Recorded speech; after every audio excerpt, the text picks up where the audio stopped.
Bus ప్రమాదాల సమయంలో emergency డోర్లపై అవగాహన లేక ప్రయాణికులు ఇబ్బందులు పడుతున్నారని పోలీసులు హెచ్చరిస్తున్నారు. వివరాల్లోకి వెళితే రోడ్డు ప్రమాదాలు లేదా అగ్ని ప్రమాదాలు జరిగినప్పుడు బస్సులో ఎమర్జెన్సీ డోర్లు ఎక్కడ ఉన్నాయో తెలియక ప్రయాణికులు ఆందోళనకు గురవుతున్నారని ఏపీ ఉయ్యూరు పోలీసులు తెలిపారు.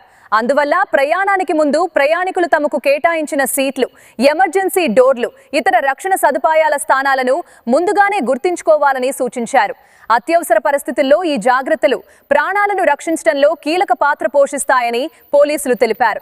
ప్రయాణ భద్రత ప్రతి ఒక్కరి బాధ్యత అని ప్రజలు జాగ్రత్తగా ఉండాలని విజ్ఞప్తి చేశారు.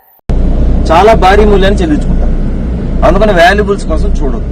మీరు ఏం చెప్పానో ఇలా కిందకి దిగేసి వెళ్ళిపోండి, తర్వాత అన్ని బాగుంటే వచ్చి మన సామాన్ మనం తీసుకోవచ్చు.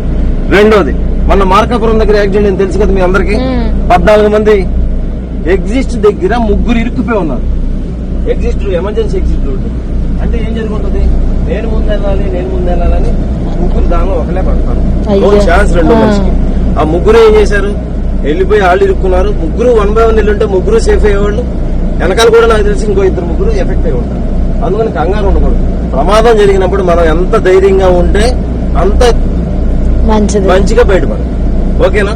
అయితే మీరు అందరూ నాకు ఇవన్నీ పాటిస్తారు మంచోళ్ళు, కానీ నేను రోజు వచ్చి అందరికీ చెప్పలేను, కొన్ని బస్సులు మిస్ అవ్వదు.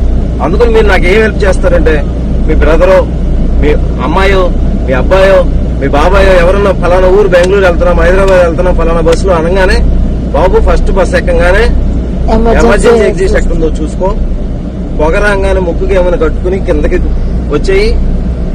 వాల్యుబుల్స్ కోసం టైం వేస్ట్ చేయొద్దు. తొక్కిసలాట తూపులాట లేకుండా ధైర్యంగా బయటపడు అని చెప్పాలి.